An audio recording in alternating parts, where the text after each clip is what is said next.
Ready. Welcome back to TAC Ops. I'm Greg. I'm here with Eric. Howdy, howdy. And today we have Jason Van Camp. He was a Green Beret, and he was involved in almost 300 missions during his career. He's also the chairman of Mission 60, author of Deliberate Discomfort, and a whole bunch of other cool things. But first, before we get to that, our sponsor, the Commando Store. They are an online military surplus store. Eric gave it pulled up here. They have a whole bunch of cool stuff. And you know what I really like about them is they're always switching around. Yeah, every time we do a podcast, They got new products, right? the whole website's changed around again. So now they're selling these civilized defense Danish M84 jackets that are pretty cool. I mean, they kind of look throwback to the old civil defense. We don't have civil defense anymore here, but yeah, it's a pretty cool jacket. And they actually go down and you can actually buy a loadout. So it's actually got a PPE. It's got a mask. I'm not sure what that is right there. Maybe a taser or something. I'm not sure. And then some zippy beans and some Mountain House, the dry food that they sell. But they also sell PPE bundles. I mean, they sell like full PPE kits now. I mean, you could like go against a full outbreak now with everything they're selling. Jeez. And they got 10% off on their masks and filters that they have. And then the other cool thing is I don't remember anybody who's been listening to the podcast for more than 20 episodes or so, but we originally were talking about the old waxy boots. And now you can actually get them. You can go through here and you can get them pre-ordered and custom made. Oh, really? Yeah. So they'll actually custom make them for you too. So yeah, build your own waxy boot. Huh. So yeah, they're pretty cool. They have they sell like anti-tracking soles and stuff. So, and then they still sell the dried food and everything. So, but anyways, yeah, good sponsor. I love these guys. Commando Store, Commando with a K, store.com. And what is it, 5% off your first order? Yeah, 5. With the coupon code. I think we've said 5 or 10, but we think it's 5. I'm sorry if we said 10. 5% off your first order, coupon code TACOPS, all lowercase, no space between that, when you check out. All right, Jason, thanks for coming on. Hey, thanks for having me. It's an honor to be here. Looking forward to this. Yeah, we had a little bit of technical difficulty last week. We were supposed to have you on last week, but I'm glad it finally got worked out for today. Yeah, man. 5 hours of fixing that stuff is quite an ordeal. I applaud you for it. I salute you guys for it. Yeah, man. It was just one thing after another. If we would have known it would be 5 hours, we wouldn't have done it. Yeah. But it was just one problem after another, and I had to take it as it goes. So you want to start out maybe going into a little bit of your background, really like a brief history of what you've done up till today. Yeah. No worries. You guys stop me if I go a little too long. I tend to be long-winded at times. No, that's good. Makes for a good for a podcast. My background is I grew up in Washington D.C. in the Northern Virginia area, and my dad was a government employee, worked at the Pentagon for a long time. My mother worked for Delta Airlines, and I played a lot of sports growing up. Played a lot of sports in high school. Pretty good at sports, and one thing led to the next, and I got recruited to play college football, and I ended up going to West Point to play football. And so while I was up there, I left after my sophomore year to go on a 2-year mission for my church, LDS Church, Mormon Church, Church of Jesus Christ of Latter-day Saints. I went to St. Petersburg, Russia. Oh. So I went and lived in Russia for 2 years, and then I came back to West Point, continued playing football, finished my career, graduated in 2001, and then I went to the Army as a commissioned officer, and that's right when 9/11 hit. So right when I was an OBC, Officer Basic Course, 9/11 went down, and I decided to volunteer to become a Ranger. Went to Ranger School. My first duty station was Korea. I went to the 101st Airborne Division, the initial invasion of Iraq. Then I volunteered to go to the Special Forces Selection and Qualification Course, became a Green Beret, and then I deployed twice more to Iraq with 10 Special Forces Group. I spent a lot of time in the Middle East and also in Africa, and I got sick in Africa. I came down with a seizure disorder, like epilepsy, tonic-clonic seizures, kind of weird. So I kind of fought that for a few years in the military, getting help, getting treatment, and finally they gave me a medical retirement in 2015.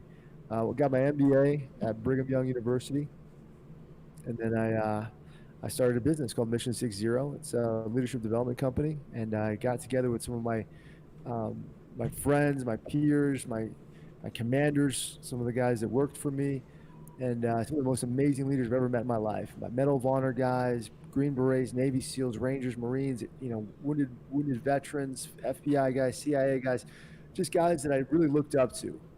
And I thought, man, if I could just be like these guys, or if I could have my kids in a room with these guys and just soak up everything that they are, we could really be doing something special. And we started this company. And quickly after, I realized we could do a lot more with our company by bringing in PhDs and researchers and experts and scientists. And so we combine special forces with science. And that's sort of our secret sauce at Mission 60. And lastly, I guess not last, I got two more things, I suppose. One, due to the success of Mission 60, I started a company called Warrior Rising as well. It's a nonprofit. It helps veterans in the most altruistic way I know how. It's helping them help themselves through business ownership. And then, as part of Mission 60, I wrote a book called Deliberate Discomfort, How U.S. Special Operations Forces Overcome Fear and Dare to Win by Getting Comfortable, Being Uncomfortable. And I published that in February this year, and it sold almost 18,000 copies so far. #1 Amazon bestseller. And the ebook is out now. The audiobook will be out in about 2 weeks or so. And we have a master class as well that we have right now where we break down each of the chapters in the book with 10 to 15 minute digestible modules. And that's how we do it. Man, that's awesome. I want to ask you about all of it because I'm a veteran, and we've started this kind of media company, podcasting, and doing all this other stuff on the side and everything, and it's difficult. And it would be nice to have some kind of support and stuff, and also with Mission 6, last week before we were going to do the podcast, I was talking about my day job is a manufacturing engineer, and I work in manufacturing, and I think one of the biggest problems we have in manufacturing is just poor leadership, just really poor leadership. And so I want to kind of ask you about all of it. I want to kind of start with Mission 60 though, because I think this is one of the coolest things I've seen in a long time, especially when it comes to an actual veteran-owned business where you can help people learn leadership and stuff. So I was hoping maybe you could give us a little bit more details behind Mission 6. Yeah, absolutely. So it was started in 2011. That's kind of when the idea kind of came to me.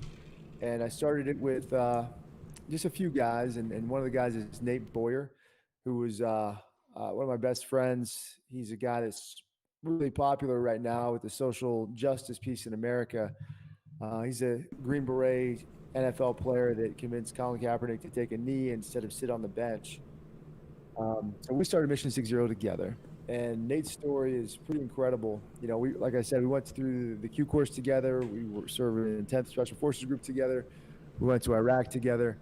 And one lazy Sunday afternoon, he was hanging out at my house, and he's like, "Hey, Jay, I want to tell you something, but don't tell anybody." I'm like, "Okay, what's up, man?" He's like, I'm getting out of the military." I was like, "Whoa," I'm shocked, man. Why? What are you going to do? He's like, "Well, I'm going to go to college." And, I'm an officer, so it's been ingrained in me to make sure that my guys are taken care of and they're making good decisions. So I was like, "That's great, Nate. Where are you going to go?" He's like, "I'm thinking about going to the University of Texas or USC." And I was like, "Why? Those two schools? You got plenty of options." And he said, "I want to play college football." And I was like, "What?" I was like, "You want to play college football? Well, are you crazy, man? You're almost 30 years old." He's like, "Yeah, I'm 29. I'm like, "Man, you're 5'8". He's like, "I'm 5'9". You're 165 pounds, man. He's like, "I'm actually closer to 155. And I'm like, "Man, well, what'd you play in high school?" He's like, "I didn't play in high school. I wasn't allowed." And I was like, "Well, what'd you play with Pop Warner?" He's like, "My mom wouldn't let me play Pop Warner." I'm like, "Oh man." Yeah. You want to play college football? You're 29 years old. Never played football before in your life, and good luck, man. He's like, "Well, you played college football, man. Can you help me out? Give me some pointers and train me up?" And and I know Nate pretty well. I know that he would never have failed at anything he does, And so I was like, "All right, man. Let's do it." And he's like, "Well, what position do you think I should try out for?" I'm like, "Well, probably strong safety or slot receiver." He's like, "Fantastic." And then he's like, "Hey, dude, what's a slot receiver?" I was like, Oh my God. That's Like, we got a long wild. road, bro. Yeah, So seriously. he goes and gets into the Texas, University of Texas, and he goes into the strength and conditioning coach's office. Um, I guess in January around that time, and he's like, "Hey, I want to try out for the team." And the coach is like, "Hey, man, we got like 200 other guys or so walking onto the team for spring ball. What makes you so special?" And Nate kind of told him, "I'm a Green Beret. I'll do whatever it takes. I'm going to be on this team." And the coach said, "Okay, I'll give you a shot, man. No guarantees, but I'll give you a shot." And so Nate tried out with everybody else, 200 other walk-ons, right? The last day of spring ball, Coach Mac Brown stood in the middle of the field. He said, "All right, we got 2 walk-ons left." It was a walk-on punter who was having a really good camp, and then Nate. And he said, "Here's what we're going to do. The whole team, 6 laps around the field. First walk-on to make it back gets a spot on the team. Go." And so the whole team started running, and Nate lapped the entire team twice. And he got to the middle of the field, and Coach Brown was like, "Congratulations, Nate. You just made the University of Texas football team." And so I went down to see him during his freshman year. And he wasn't playing, but he was running out onto the field with the flag. That was kind of his thing. Like, they wanted him to be more of a kind of an inspirational type guy, patriotism and the whole thing. And that year, the Longhorns went 4-6. In the game that I went to, they got crushed by Oklahoma State. The year before, they'd gone to the national championship. And so after the game was over, I was hanging out with Nate in the Texas Longhorns locker room, and I was being a good friend. And I said, "Nate, man, like, last year you go to the national championship, Nate Boyer walks into town, and you guys go 4-6, man. What's the deal?" Just giving him a hard time. And he's like, "You know what, Jay? Here's the thing, man. Like, we basically have the same team that we had last year. Same team that went to the national championship. We're missing our starting quarterback and a couple of offensive linemen. Really, I mean, that's it. We've got guys that can bench press 500 pounds, that can jump out of the gym, guys that can run 4.3 40s. We've got like an unbelievably talented team, man." And I said, "Well, you guys want 4-6?" He said, "Yeah." "Well, you know why?" I'm like, "Why?" "Leadership. I'm telling you, as a Green Beret, as a guy who's been to combat, a guy who knows what true leadership looks like and feels like and smells like, knows what true leadership is, this team does not have it. And that's the difference between going to the national championship and going 4-6.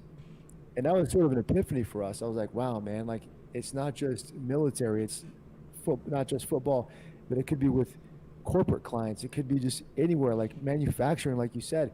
Poor leadership is the difference between winning and losing, right? And so we created Mission 60 as a result of that conversation. And our first ever client was the New York Jets, believe it or not. We just got really lucky with them, and we broke into the NFL. Then we started working with Major League Baseball teams. Then we started working with corporate clients.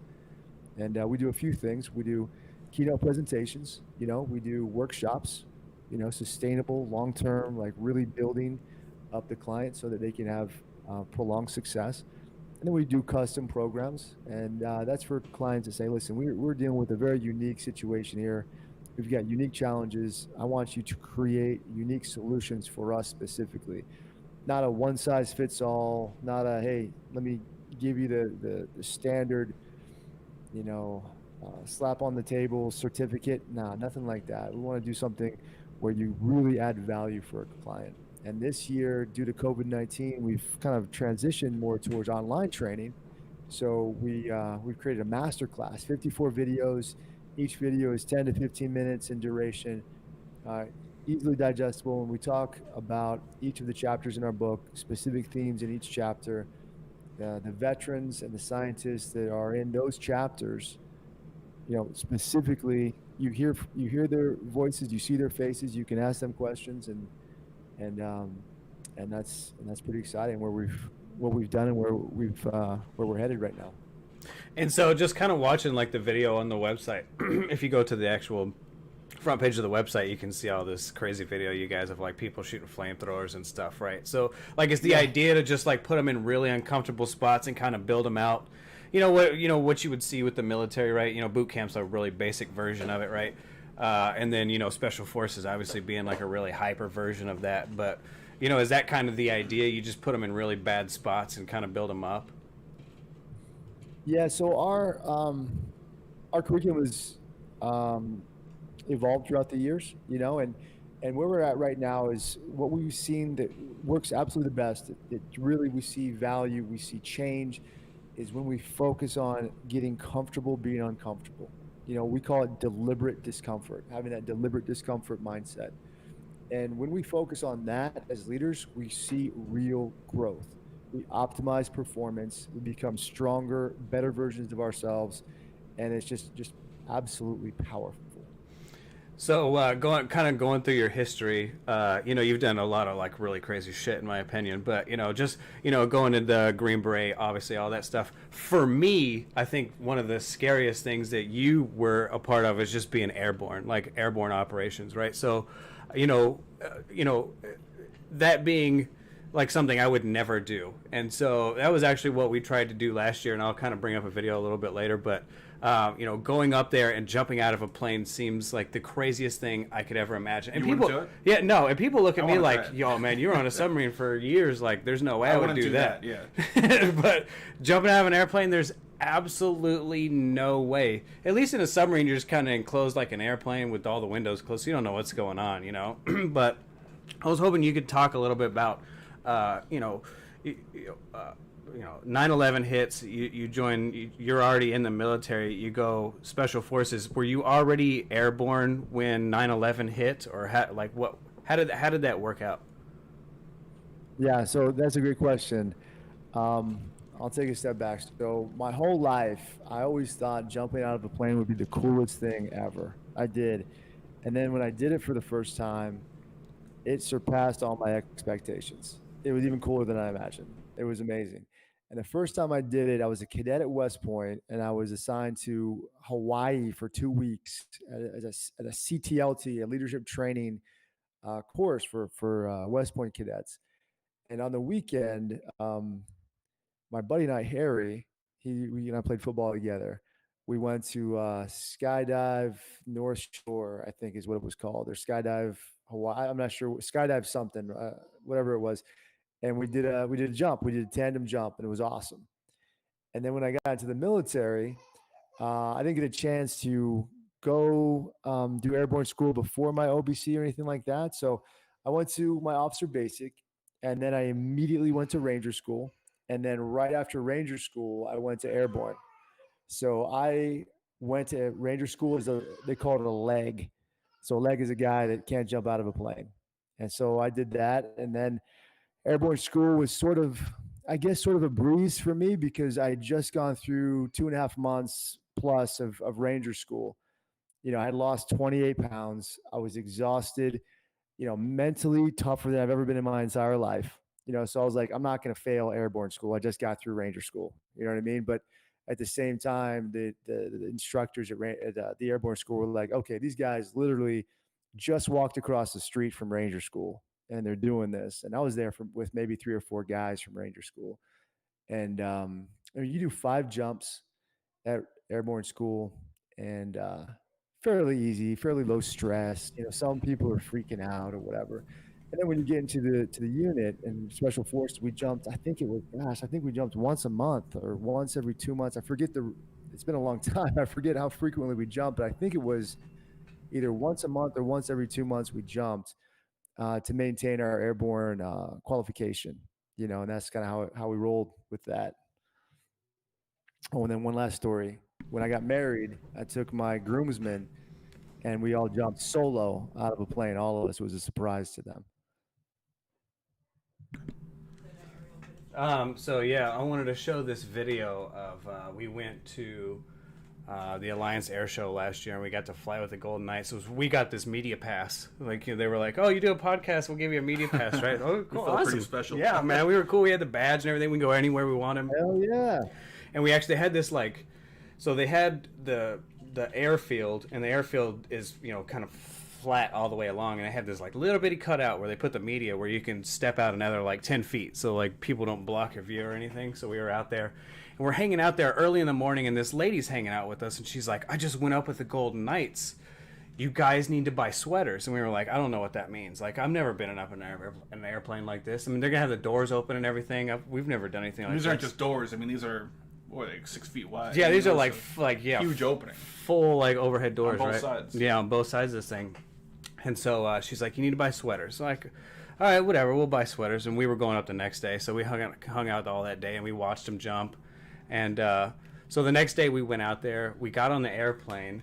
And they're like, you got to make sure you have these sweaters. And we had actually listened to the lady and bought. Luckily. Yeah, we had bought hoodies. We actually bought Blue Angel hoodies, and they were giving us a bunch of shit because we came on with all this Navy stuff. Golden Knights is in the Army. Yeah, and Golden Knights being the Army. And maybe we should explain that first. Golden Knights, that's their. How would you explain them? They're parachute. Premier. Yeah. Premier parachute. And they do shows kind of like the blue.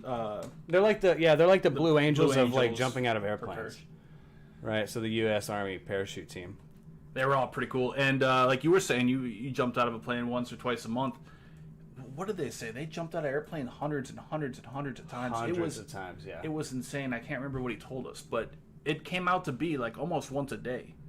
They would jump out of an airplane. Yeah, I mean that's all they did all the time. Yeah, I switched over to it. I killed the audio so you can't hear them screaming. There's just so much noise because the entire door was open, but you can kind of get a view. Then you see this guy. He's got no jacket on. We're all freezing, and so I mean, look at that door. That's crazy. And so yeah, we had this. He was Australian, I guess, or from the UK. Oh yeah, or UK. Yeah, he's from the UK, and he had no sweater, and he was freezing. They ended up having to move him because he was so close to the door that he ended up getting so cold they had to get him away from it. He's like, "Oh no, I'll be fine." Nah.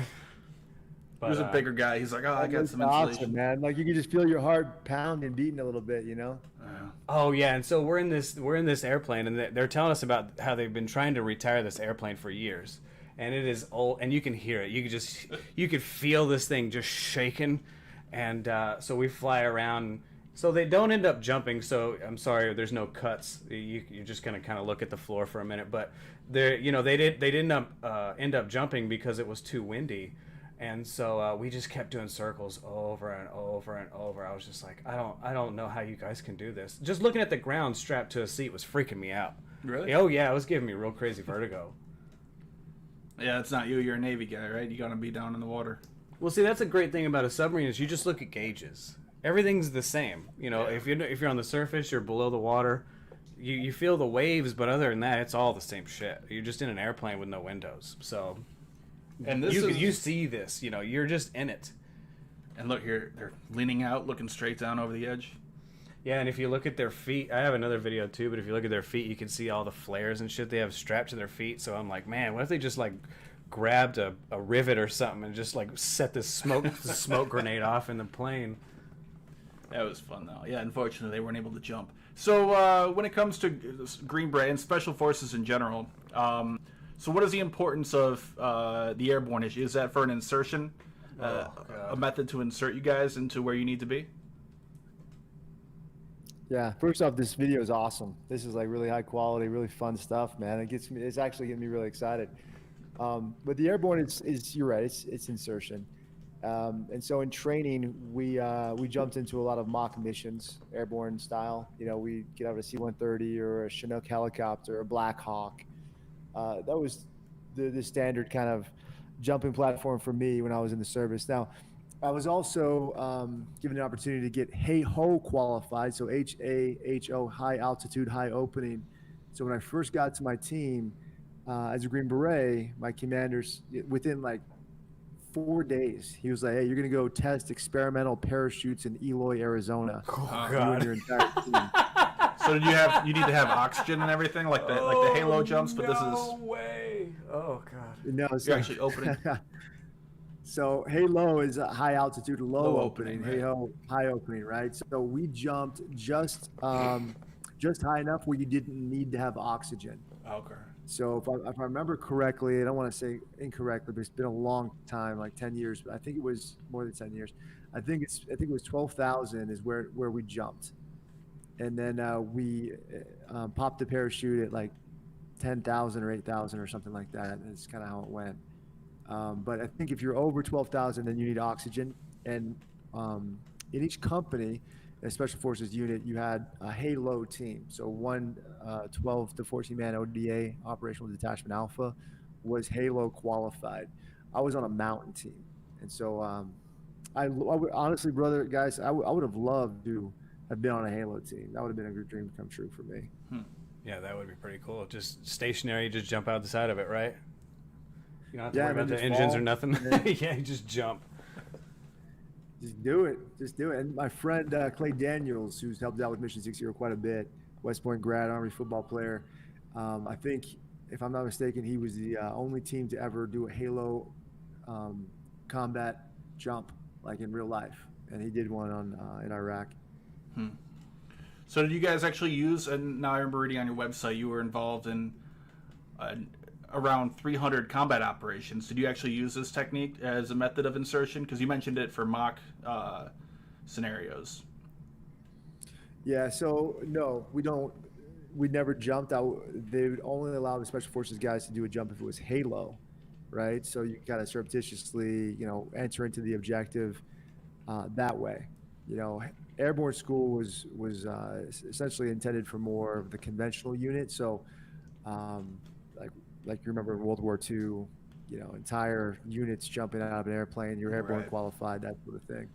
And I know they did a jump also in Afghanistan. I believe it was called Operation Anaconda. I don't want to be misquoted there, but I know there was a big jump there from the 100 Air Force, 101st Airborne Division into Afghanistan in 2002 or around that time. So I wanted to ask you about this experimental parachute. I don't know if it's like secret or if you can even talk about it, but like I always figured parachutes were kind of the same. Like, what's the difference between a high altitude? What was experimental about it? Like, what was so special about it? Yeah. So, and again, it's been 10 years. Uh, Anything wrong?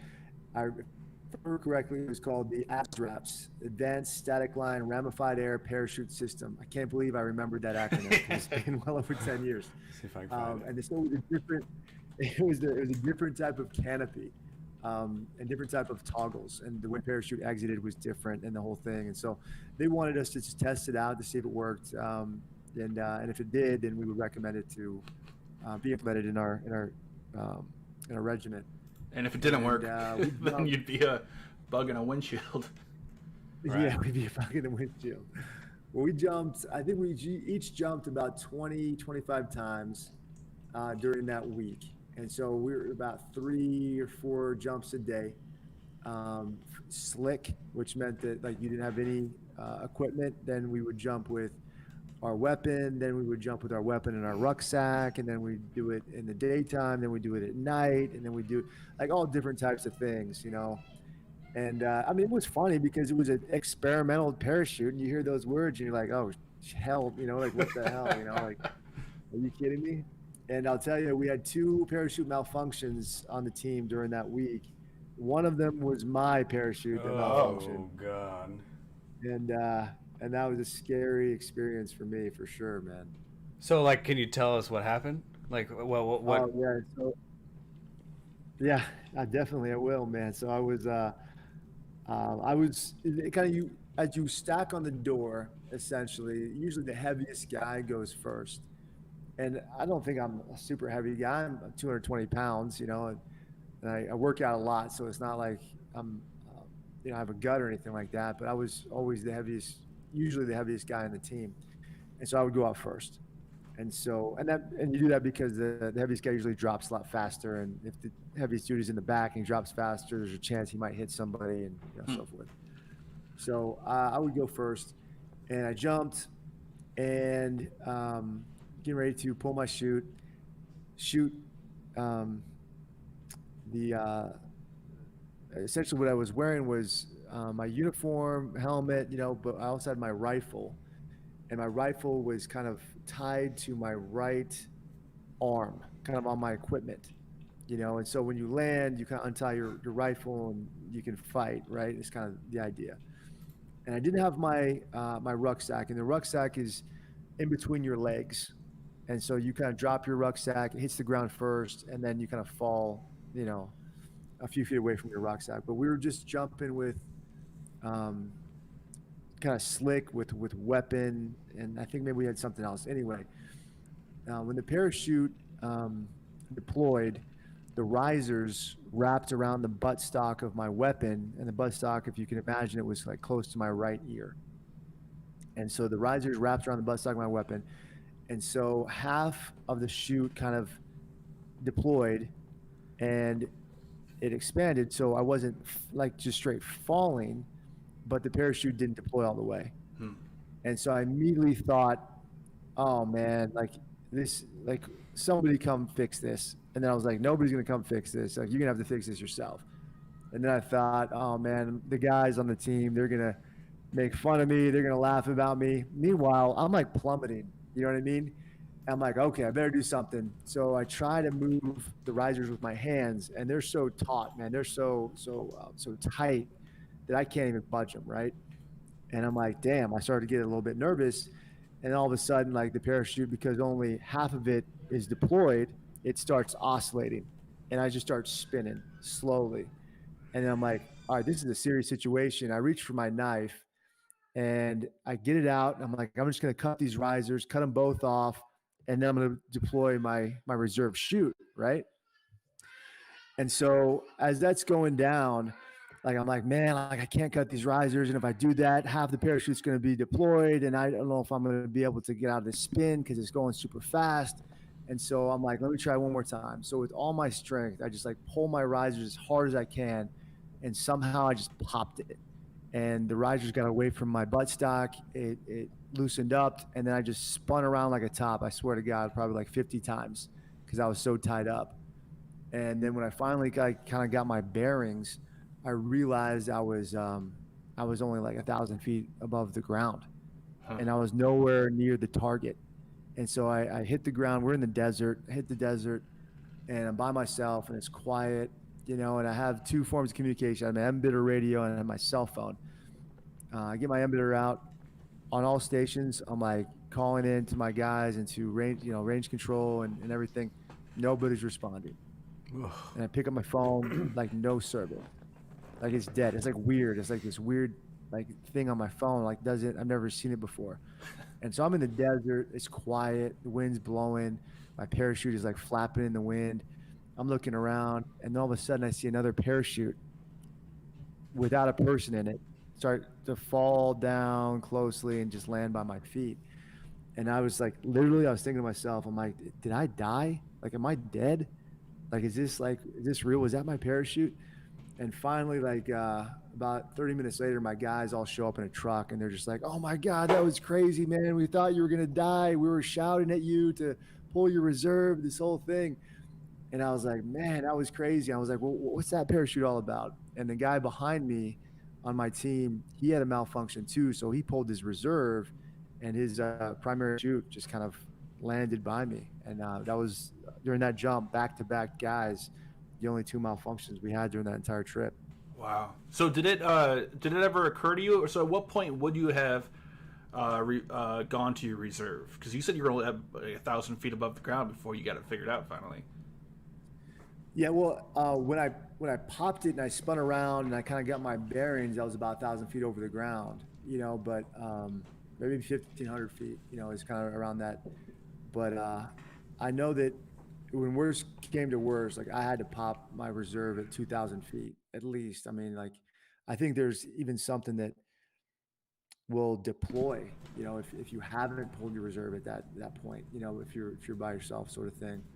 So you know, that was the first time I ever had a malfunction, you know, so I wasn't experienced, you know, and I definitely didn't panic, you know, but I definitely would have cut away and pulled my reserve if I had to do it again. Was it just that your training kicked in? You didn't have time to be worried or panicking, at least? Do you think that had played into it? No, my training definitely did not kick in. I think. But I mean, the issue of not panicking. I mean, I think a lot of people in that situation would begin to panic. You know, I probably would. Yeah, I agree with you. My reaction was you learn a lot about yourself in situations like that. You know, And my response was not panic. It was, man, my guys are gonna make fun of me. My guys are gonna laugh at me. Like I don't want to deal with their shit talking. You know what I mean? So either I die or I figure it out. As I was plummeting to my death, that's what was going through my mind. Are you kidding me? You know? Oh man, that's funny. Yeah, because I've been through some crazy shit, and I remember the same thing. Like, oh man, these guys are gonna make fun of me now. I'm never gonna hear the fucking end of this. Not worrying about like I might lose my hand, or I'm just worried about my pride at that point because I got to deal with these motherfuckers for the next 4 years. You know, I kind of want to hear this for the rest of my time in the military. Oh, the simple things you think about is just so ridiculous. It is. It's just crazy. Like this is who you are. This is what you think about. It's insane. You know. So maybe a more basic question: what's the difference? So people talk about Green Beret, Navy SEALs, Special Forces in general. What's the difference between besides being the Navy? Is there a difference between the Navy SEALs and the Green Beret and the other Special Forces? Oh yeah, most definitely. You know, I can give you the smart ass answer if you want, like hair Please do. products and canning and like things like that with the SEAL guys, man. But we're all brothers and we're all doing a great job and doing the best we can, and we're doing an amazing job at that. I'm proud to serve with my guys, all of them. I'll tell you, for civilians, when they ask like, what's the difference, between like the U.S. Army infantry and the Rangers and the Green Berets and the Delta Force, I kind of use this analogy. I'm like, you know what? It's like when you join the military, it's like you're going to school, and when you're an infantry guy, it's like graduating from high school. When you go become a Ranger, it's like getting your college degree. When you become a Green Beret, it's like getting your master's degree. When you become a Delta Force guy, it's like getting your PhD. That's kind of how I explain it to people, and it usually makes sense like that. And then I tell them, for Rangers, it's sort of like you learn how to be at the tip of the spear and like kicking down doors, and when you're a Green Beret, even further along the tip of the spear, and you go into foreign countries and you negotiate and you build rapport and you train other groups to kick the door down for you, and then you follow in behind them. And so that's kind of what we do. Okay. And so we're usually we are the first in, like horse soldiers in Afghanistan on horseback with beards, speaking the local language, working with indigenous forces, training them up, empowering them, equipping them, using unconventional warfare. And then once that's been established, we have a foothold, then, conventional forces come in, Rangers come in, and so forth. Okay, so I would assume that you guys kind of work with the CIA, and you go in and you kind of soften the platform before something happens. You go in and you assess you guys are like kind of like information rangers. I would kind of think about it like you're not just going out there to look and see where the enemies are. You're actually going in to hang out with them and figure out what's going on and talk to them. And am I prepare for the invasion? Yeah, right. Am I right about that?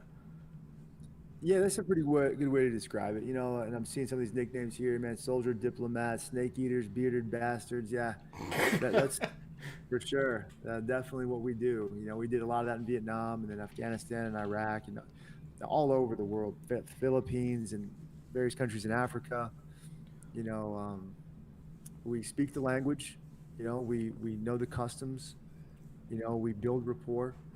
And that's kind of how we do our job. I know you guys do a lot of secret operations, so I don't want you to like get too detailed. And and like I've always said in the past, if we have any new listeners or anything, generally when we talk to guys who've dealt with secret stuff like I have, you just ask. They'll tell you if they can't tell you, so it is what it is, right? But I wanted to ask you about your involvement in Iraq. So once you became Green Beret, you said you did like we were looking at your website, you did like 300 combat operations. I was curious if you could talk a little bit about like, what the nature of them. And like what your experience was, the difference between like being a Green Beret who kind of goes in there and secretly kind of does stuff in the background, and just maybe like an Army Ranger where you're actually the first ones to kind of go in forcefully. Yeah, that's a great question. So over the course of my 3 years in in Iraq, there were various types of missions that we went on. Some we went on air assault missions with helicopters. Some we had to basically find a place and stay overnight and just kind of wait and then go hit the target. Some were direct action missions. Some were, um, missions alongside Rangers or Navy SEALs or even the CIA. So we had all sorts of different types of missions, but essentially we never did any um, kind of cordon or security, anything. We were direct action. We're going after a high value target, and that's kind of most of the missions that I was on was for that reason, going after a specific person. We did a lot of intelligence gathering on this person. We had studied his pattern for quite some time. We had sources, contacts close to him. We were tracking him on various platforms, and then we would go action. That's kind of mainly what we did. And were there times, like I can imagine, intelligence has to be difficult, especially in some of these areas. I mean, were there times that you go into the wrong house or things like that? Oh, for sure. Yeah, for sure. The guy, a lot of times we have a contact, somebody that we had been working for some time that we trusted, and they would say, the guy's here, the guy's there, whatever. And they were wrong. The guy was next door or whatever. And, you can't always trust that. So we use different information sources to really hone in on the target location as best we could. And then oftentimes, knowing that you can't rely on all this information, I would break the teams up into different groups, and we would action several different targets simultaneously, just to make sure we didn't have a dry hole or anything like that. Yeah, I've heard a few times that there were times where a neighbor might have an argument with another neighbor, and they would give information on their neighbor when it wasn't actually true, to kind of screw them over. Did that ever happen to you guys? Yeah, all the time. But we'd vet those guys before we actioned the target. So we'd bring them in, or they'd come in on their own, or we'd get information that this guy had something. So we eventually talked to this guy, and we talked to him several times. And we'd work with that person for quite a long time, and really develop a trust, and then conduct actionable trust building activities with the guy so that they would prove their worth essentially. And most of the time, if the guy was full of crap or was lying or didn't know what he's talking about, he would just fall by the wayside or chicken out or actually tell us the truth. And so I would say with 100% accuracy, we never actioned a target like that where some guy was angry at his neighbor, or he provided false information. Like, all the missions we went on were validated, were verified, were vetted, and it was as close to accurate information as we could get at that time. And that being said, surely, as any special operations guys know, there are quite a few dry holes on these missions where the guy just isn't there for whatever reason. Now, when you're going in there and you're talking to these people, do you actually had to learn? Did you learn Arabic or what is it, Pashtun? And if you're in Afghanistan, or do you have to have translators? So every in the Green Berets, everybody has a language that they're assigned, and I was a Russian speaker. So there's a test called the DLPT, like language test that you take. It's a proficiency test, and you can score. So it's basically written and listening. How well you write, and you can comprehend reading, how well you can comprehend listening, and they score it from a 1 to a 3. So you get a 1, a 1 plus, a 2 plus, a 3, and 3 is the highest you can get. And so I was a 3-3 in Russian. So I was the top scorer, one of the best Russian speakers honestly in the military. Not native, obviously. Nice. And that was because I lived there for 2 years. If you would ask me if I'm fluent right now in Russian, no. It give me months, and I could probably speak at a really high level. But it's been quite a long time since I was fully immersed in that language. So that was my language. And the guys on my team, because 10 Special Forces Group was historically a European kind of area of operations. So the guys on my team were French speakers, German speakers, Polish speakers, guys like that. So it didn't really come in handy so well when you're in Afghanistan or Iraq. You know what I mean? So we had to take it upon ourselves to do our best to learn Arabic, and I'll be honest, man. I'll pat myself on the back. I was pretty good when I was there. I could go into a conversation, into a negotiation, and there's no question I would always have my translator there. But I could go in there and have a pretty good idea of what was being said. Um, by certain words that are said a lot, and body language and things like that. And when we started the meeting, I could last maybe 3 minutes speaking, just a small talk and so forth. And then once we got into heavy negotiations and talking, I would certainly rely on my translator. Is it easier to learn a third language once you've already learned a second one? Do you think? I think it is. Yeah, that's my feeling. It was very difficult for me to learn Russian. It took me about a year to really have a good foundation. And Russian is a very difficult language to learn, by the way. Oh yeah. But once your mind starts to kind of process the way that other people think and say things, and your mind starts to expand and open up to those possibilities. And for me, like after I left Russia, I was really intrigued by foreign languages. I actually won the General Lefke Award for Excellence in Foreign Languages at West Point when I graduated, which was a great honor, and I was very proud to get that. But then, I lived in Korea for a year, and I found that the Korean language was very easy to learn. The letters were easy, and and I certainly wasn't fluent or anything like that, but I was picking it up pretty quick. And then, obviously, in Iraq, I started to learn Arabic. So I feel yes. The short answer is once you learn one language, I think it's a lot easier to learn another. Or I guess if you learn a second language, it's a lot easier to learn a third. I feel like learning a language is like being like the guy who has a truck. Like, hey man, come over here and help me real quick. I don't know what's going on with this dude, and you're just like running around just translating for people.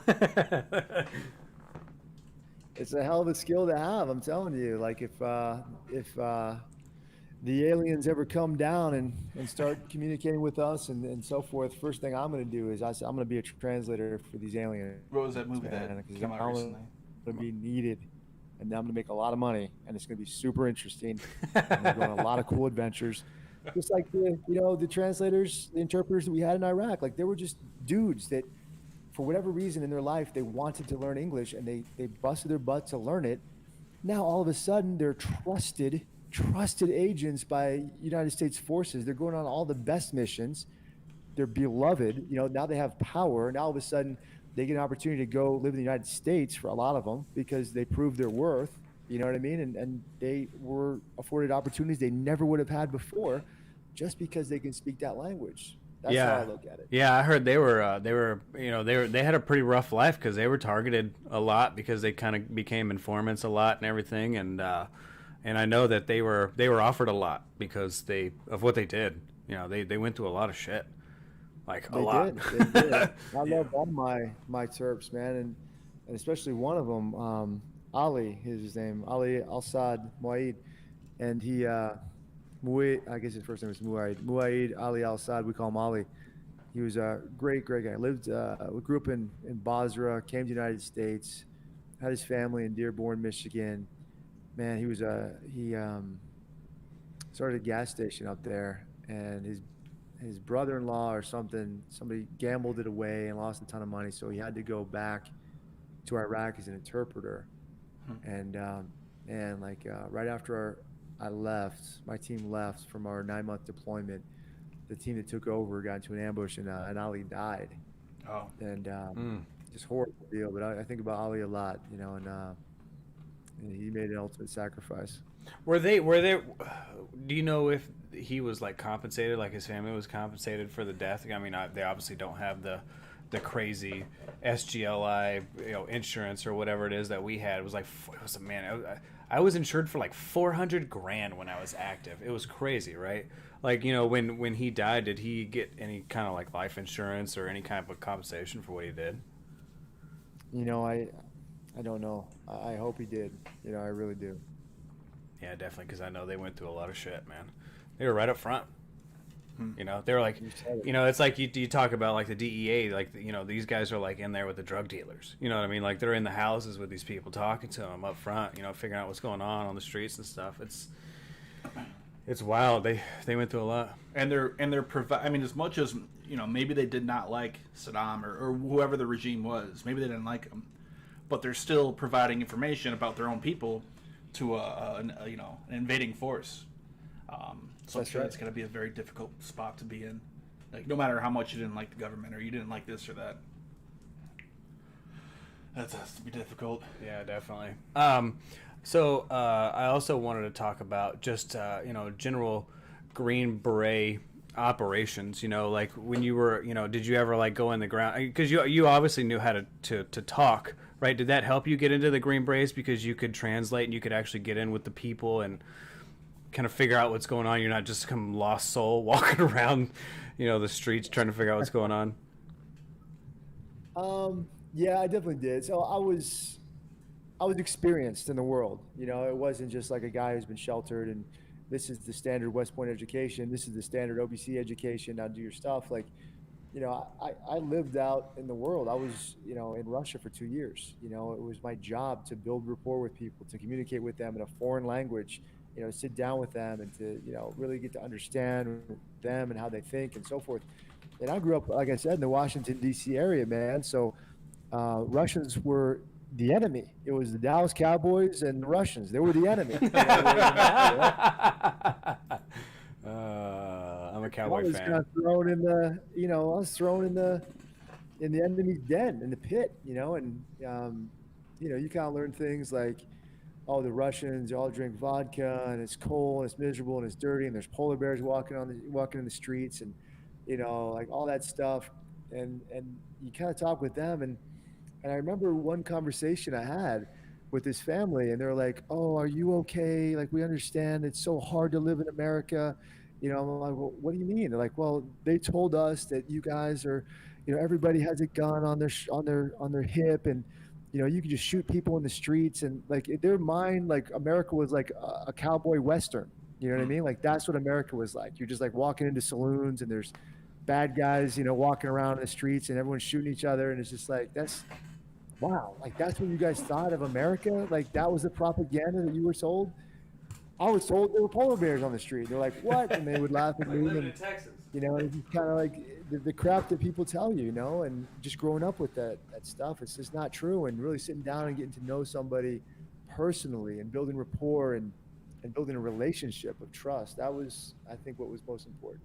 So besides the polar bears, were there things, flip that in reverse, that you had some stereotypical view of Russia in different ways, or anywhere else, Korea, and you got there and found out that your concept of it going in was just completely wrong? Maybe not to the same extent of everyone shooting each other on the street, but Say it one more time. I was not sure I understood that oh, question. so when you got to Russia, so take that situation and reverse it. Were there things that when you got to Russia, you found out were false, like different ideas that you had about Russia or Korea, that you had built up different stereotypes and you got there and found out they were wrong?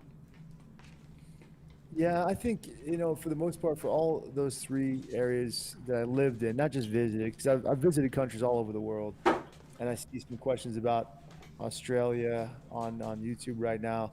I drove the Gold Coast in Australia for a couple of weeks, and I've been all over Asia and Europe and South America, and I mean, I just love to travel and to get to know people and get to see the world. But for the areas that I've actually lived in, I've noticed that there's just a very common thread, a foundation of, families is family is what it's all about. And everywhere you go, families are the same, more or less. They love each other. They love their kids. They want the best. They want to be safe. They want to have, protection. They want to have food. They want to have water. They want to have opportunity. Like Yeah. no matter where you go, that's what I saw. You know, and it didn't matter if it was Russia or wherever. Going all over Europe, I found that Russians had the most similar mindset to Americans, meaning that they saw opportunity and they wanted to work for it, right? Um, I think in other places in Europe, that's not necessarily the mindset. You kind of, you know, think differently. They think differently. The Yeah. Russians were very, very tough. We had people there when I was there in 97 to 99, they were going to their job every single day, whatever their job was, and they hadn't been paid in over a year, Huh. and they just Oh, continued to go to work. And although they haven't been paid, they still had to pay their rent wherever they were living. They still had to put food on the table. They still had to do all these things, and they just figured it out. And it's just like, damn, like these people are just tough, and they're survivors, and I salute them and I applaud them. And and in Iraq, I saw a little bit differently. I saw folks that weren't necessarily as proactive or ambitious to do things, but they were more willing to be led, you know. And I talked to some of the people there, and one answer that I got really kind of resonated with me, made sense for me. They're like, freedom, when you guys talk about freedom, it doesn't make sense for us. It just doesn't. It doesn't compute. And if you haven't served over there, this is a very hard concept to explain because it makes so much sense to Americans. But when I was over there, you know, this one conversation, like freedom is different for you guys. Like we've been for thousands and thousands of years, we've been led by a dictator, by a king, by an emperor, by somebody who's just told us what to do and we've done it. And that's how we've lived our life. And it's been so ingrained into our DNA, into our psyche that it's hard to break out of that mold, you know? And I'm just like, man, that doesn't make any sense at all to me. Right? yeah, I've always heard the same thing. Like we're just used to it. It's just, you know, Yeah. like what are we supposed to do? Like we've been living like this for generations and like We could go down the street, go buy guns, and shoot each other right on the street. Yeah. Right? No, but yeah, I find that fascinating because so often we focus on a country in terms of their government, right? Like we don't like Russia or we don't like China. It's not that, you know, the people are great, but most people want the same thing. But it's the governments that make them up in their different viewpoints and ideology they have. But the fascinating part is the people, because like you were saying, they all have a lot of the same likes and dislikes. They want, you know, the best for their children and everything going forward.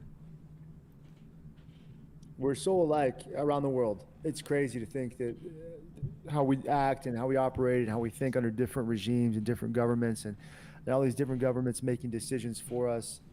You know, going to combat, fighting each other. You know, it's overwhelming to think about it. You know, it really is. yeah, and the people are all the same, right? One of the things that really surprised me when because I was on a fast attack submarine, so I actually got to kind of tour the world, and everywhere we went, man, oh my god, it was like a nightmare because I went everywhere, the entire world, but I heard the same, you know, the same songs, the same music. Everything was the same. It was all like basically just just take on all American media and just use, especially music. Like every club we went to, everywhere we went was just the same 2000s, you know, rap song or whatever. It's just God Almighty, like everywhere we go, it's the same shit, and everybody kind of got used to it. So we would, you know, when we went on deployment, like all the guys that would like dance on our boat and stuff, they would be underway creating dances so that when we pulled into port, they were like impressing all the girls because,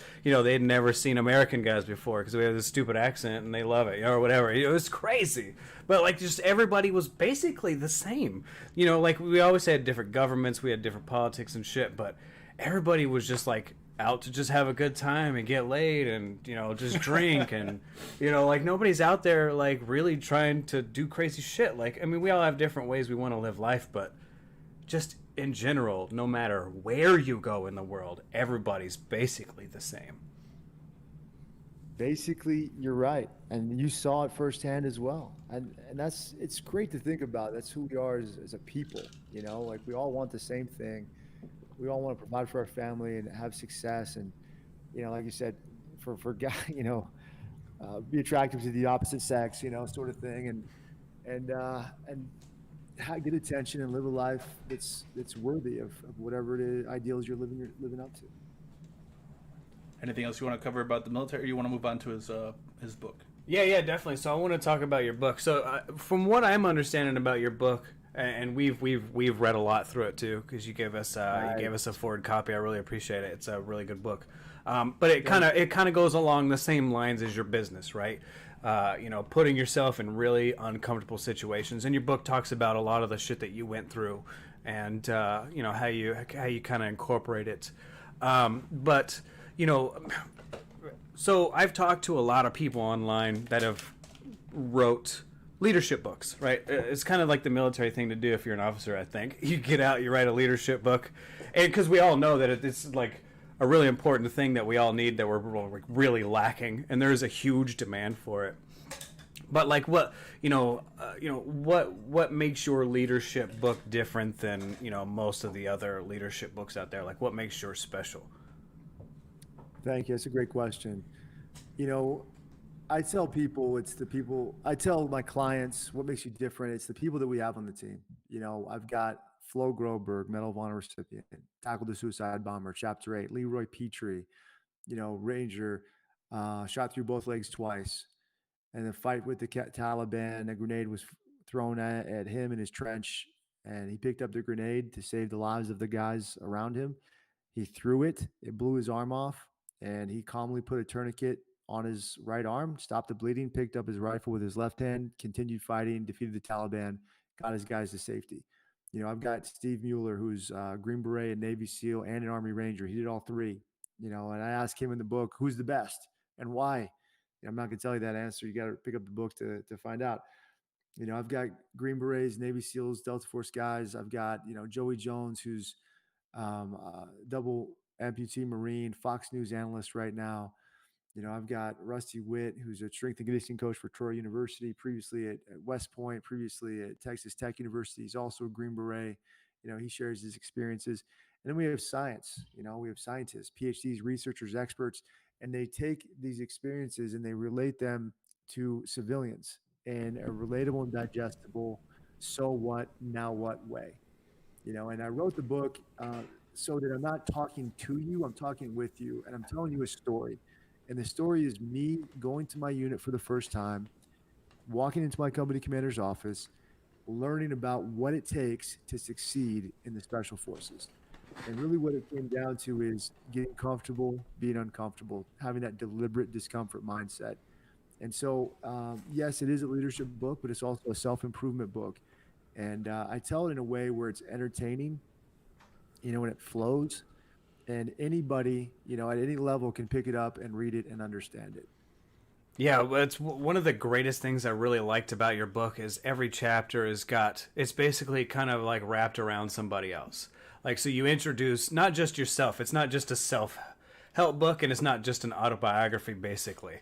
It's you working with these people and showing how they kind of influenced you and how you worked with them to grow your character and not just really just build yourself into a leader. I think being a leader is kind of a weird term because it's just I think, in my opinion, it's just a general somebody who's just dealt with a lot of shit, just kind of has a general knowledge of everything, right? And they can kind of push people through and keep them motivated because generally I've been through some pretty rough shit. Like, I've been through a lot. I kind of understand what's going on, right?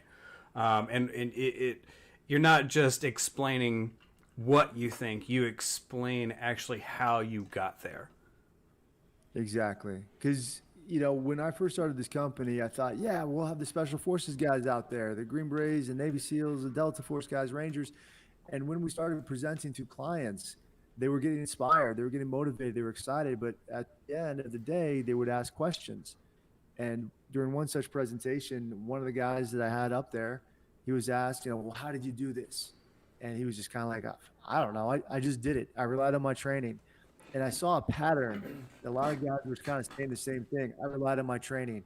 Well, it was like, man, we're really selling ourselves short. We're really, not providing as much value as we possibly could to the client by just telling them, well, this is how I did it. How did I do it? I don't know. I just did it, and this is how I did it. So you do the same. And people were like, well, that doesn't necessarily make sense or resonate with me. I need to know, like, the tactics behind it, like how and why and what's the so what, what's the now what. And so the light bulb went on for me, and I said, you know what, I need to bring some scientists into this business if I'm really going to affect change and add value and really help people in the most, altruistic way I know how. And so that's when I started bringing in these scientists to the team, these PhDs, these experts. and they take, and you'll see it in the book as well. They take the story and they say, okay, let's break this down. What exactly is happening right now? And that's how you do it. Yeah, that was I was really I actually pulled up your Mission 60 website, but you actually have a section of like scientists. It's not just a bunch of veterans who've been through a bunch of shit and they just kind of write about it. It's like you've actually taken that and given it to people who haven't, or maybe have, but who can kind of look at it objectively and from a separate sense and say, right, yeah, like this is real. Like this really works. Like a psychologist almost, right? Because these people might be doing the right thing, but they don't actually, they don't have the tools to be able to put it down on paper or to be able to explain what they're doing or why it's right. And these people can actually look at it and then go through it and explain why. That's correct. Yeah. Yeah, definitely. So we've been pulling up the Amazon and everything else. There. Yeah, we've been pulling up Amazon and everything else, but yeah, I mean it's a great book and it's an easy read. It's I think it's like 200 pages. I'm not sure, 250-ish. I'm looking at it on 287, I believe. So it's right there. So when you write a book of this nature, you kind of want to make sure that it's under 300 pages, and that's kind of like the target that you're looking for. And so yeah, we're at 287. And when I originally handed over the manuscript to my publisher, after it was, all the editing was done with the spacing and the lines and the, everything else, it turned out to be like 800 pages. And so he's like, bro, Wow. we got to cut like more than half of this. And I'm like, there's a lot of good stuff in here. And he's like, you got to cut half of it, more than half of it. And so then there was a process of like cutting it down and taking out stuff and everything. So And then what you see is considerably edited. And that makes it better too, I think, in a way, if you can learn to cut out the fat, and just focus on the core issues and get all the information in a short period. I recently started going through and I don't know, have you ever read the book Tom Clancy, Red Storm Rising, Eric? No, I haven't yet. I started reading through it again. I read it a long, long time ago, but I'm reading it again. But it's like 700, 800 pages. It's God. It's a long thing. I ended up just getting the audiobook. Oh. I'll be listening to it on the way home tonight. But yeah, they get long. Do you think that reason for having under 300 pages, you start to lose people at some point, having it too long? Yeah, I think you do. People are used to a certain way, and you don't want to rock the boat too violently.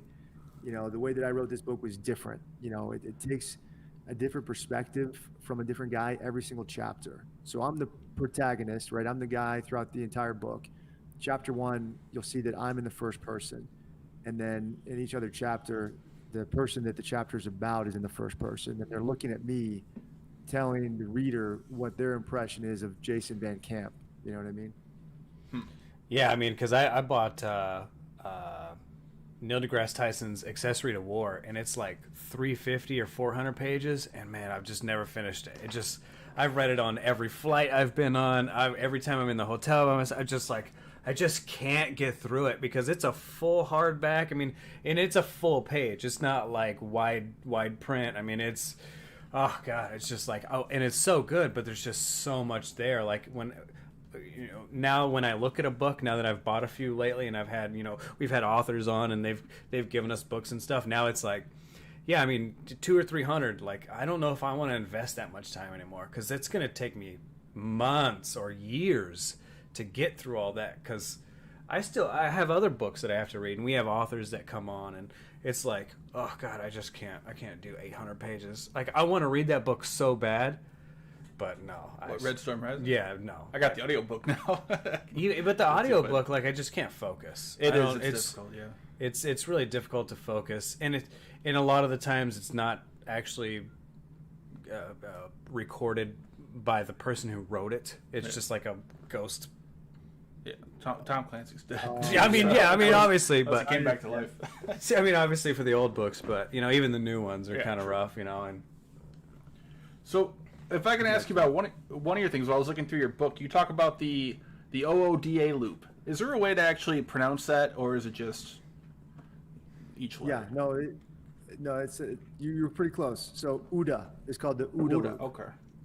Now I've read about OODA loop. Yeah.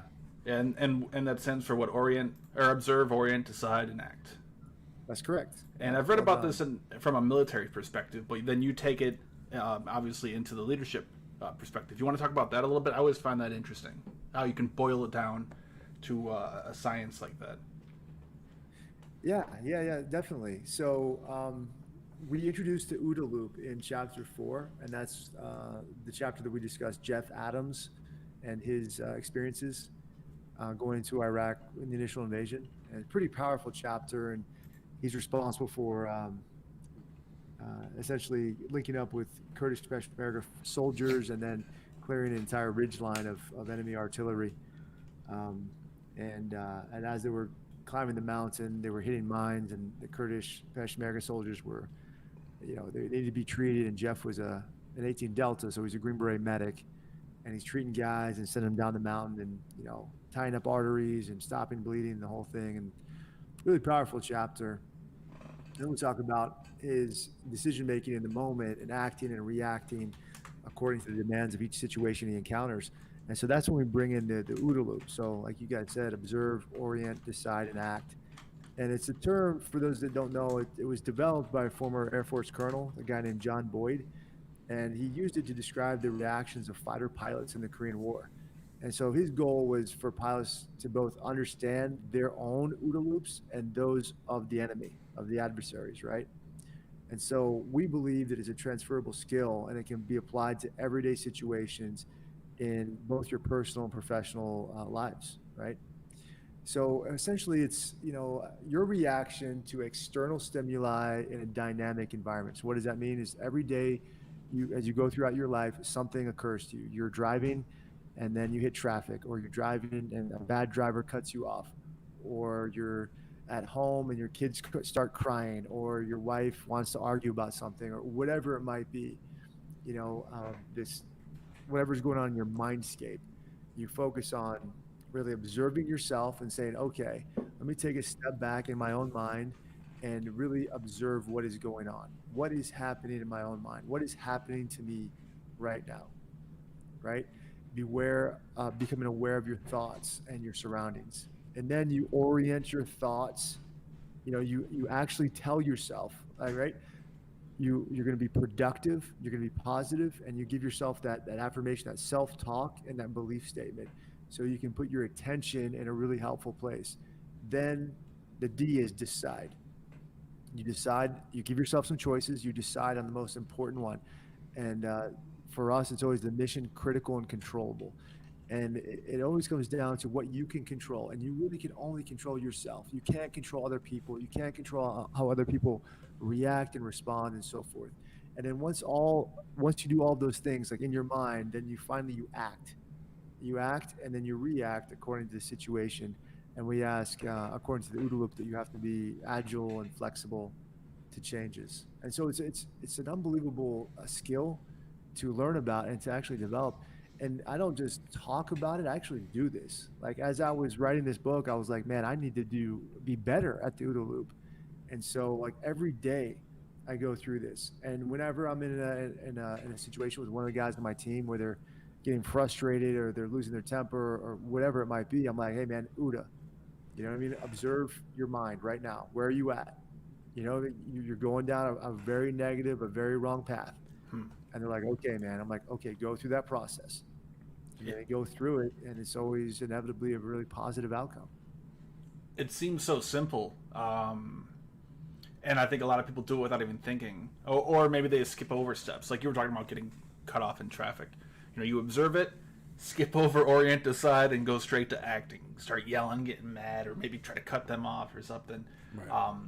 But it's such a useful thing when you actually sit there and break it down. Yeah, it really is. And you're right. Like most things that are really powerful and relevant are simple things. You just need to be told it in a different way. Yeah, I think that's where a lot of I'm a big fan of social media, and I try to be on Twitter and we do YouTube and Discord, and I don't know what else we have, Patreon, everything else. I would think I'm pretty much on everything besides Facebook now. But I think a lot of people get lost in the observe because they just have so much to intake, and it comes from such a certain point that has been directed to them that they get kind of lost. They get lost because they just get so much information now, and there's so little online literacy. People can just pick up whatever they want. You just search whatever, you're going to get whatever is added to you or directed to you, right? It could be anything, but you have to have that kind of that literacy. Like, learning to read's one thing, but learning to figure out what to read is a whole different type of literacy, right? And so it's hard to take in all of this and then run with it. And I think on the aft end of it, people are afraid of feedback. One of the things that I was afraid of doing this podcast was, like, people are going to get into the chat room and talk shit about us. They're going to tell us we sound stupid or something's not working or whatever. It's not even fear of success, but fear of failure. It's all of it. Just a fear of whatever's coming back to you, right? It could be all of it, right? We may get too successful and, I don't know what to do, which... Please, I want to be too successful, but I don't know what to do. But and you finish reading this book, right? And you're good. Yeah, definitely. But yeah, I think it's the whole thing is really confusing to people, and I think this, this is John Boyd's. I actually have John Boyd's OODA loop pulled up, and it looks kind of like satanic and weird because it's got a pentagram. It's not a pentagram. Or a pentagon. It's not upside down, but yeah, it's got like a star in there, whatever. But yeah, it is. It's what you should do. Taking everything, just think about it before you do it. That's what this is, basically. Just think before you act and get ready to get shit on or get praise, whatever it is, right? Yeah. And if it's good, like one of the things I learned from making my videos, I get a lot of comments, a lot of people, and the feedback can be good. Like, there's things, you got this completely wrong. Okay, if I did something wrong, I want to know about it because I don't want to make the mistake again. So that's good stuff. And then there's people saying, "Oh, you're an idiot," and then you just ignore those and you're a Pakistani spy. I've been called all kinds of shit at this point. Jesus. Yeah. But yeah, definitely. One of the things about your book that I really enjoyed is you talked about going through special forces training and how empathy helped get you through special forces. Which man, I tell you what, when I went through boot camp. And so I'll give you a few little sea stories to back it up. But so I went through boot camp in Great Lakes, and we had a lot of guys that couldn't jump off a 10-foot board into a pool. They were just afraid to do it. They just couldn't do it, right? Which is funny because you guys are jumping out of airplanes and you're using experimental parachutes and all this crazy shit. But these guys literally couldn't do it. And it wasn't about the swimming. I think it was about jumping. And it was just, and they relied on people to stand behind them and go, "You got this, dude. Like, you got this. Like, you can do this," right? And I think it takes a lot of empathy to get a group of people through. So I was hoping maybe you could talk a little bit about going through special forces training and how that helped you get through it. Yeah, that's a great question. And honestly, a lot of people that read the book, they take away this look up empathy philosophy as one of the primary takeaways of the book. And you kind of learn about that at the end of chapter 2. And what we talk about there is, me going to Special Forces selection really for the first time and didn't really know anybody, we go right into log PT, physical training, first thing we do it for hours. Just an absolute smoke session. And we talk about the guys when we first start that are the vocal male cheerleaders that are, trying to get everybody excited and everything. And you're nervous and at the same time you're excited and you don't know what to expect. And, we talk about how the shock value of that initial stress overload is the best discriminator when you assess an individual or group's willingness to perform or accomplish a difficult task. Because, after 20 minutes when you're holding the log over your head, you can't fake it any longer. When the pressure's on, the stress increases, and you're in a situation like this, your true personality comes out. You know what I mean? Like who you really are. So those vocal, motivated guys, the cheerleaders, they shut up after 20 minutes. The pessimists are there. You know what I'm saying? The guys that are pessimists by nature, they quit. The eternal optimists, they're always positive. They suddenly wonder if they have what it takes to make it in the first place. And no, the playing field is even. So like after 20 minutes, when you got the log over your head and you're moving it from your right shoulder to your left shoulder and you're doing bicep curls with the log as a team, you're doing inverted push-ups, you're in relay races, you're doing all this stuff. You're absolutely smoked, and you're doing this for hours and hours and hours. And the instructor's just walking around, looking at you, making assessments, writing notes, that whole thing, and telling you what to do. You kind of start to focus, conserve your energy. You kind of start to focus internally. Like, I need to survive this. I need to figure out, you know, how do I get through this whole thing? And you start asking yourself, like, when will it all end? How much longer can I keep this up? Is this worth it? Should I be doing this? Can I make it? Am I good enough? Saying all these questions, and it's quiet. All of a sudden, it's pretty quiet, except for the grunts and the screams, and see guys quitting every now and again that just drop, their hands and go walk away. And for whatever reason, during log PT on day one, even though it spent energy that I could have spent internally on myself, I looked up, I lifted my head, and I looked around, and I looked at everybody else, and I saw guys were suffering just as bad, if not worse than me. And I recognized the guy, a guy that I went to school with, a friend of mine. He was on another team holding another log, and he, for whatever reason, lifted his head up as well. And we locked eyes, and we kind of smiled and smirked at each other in our misery, and just kind of like looked at each other like, man, this sucks, And for whatever reason, he just said, "Let's go, Jay, you got this."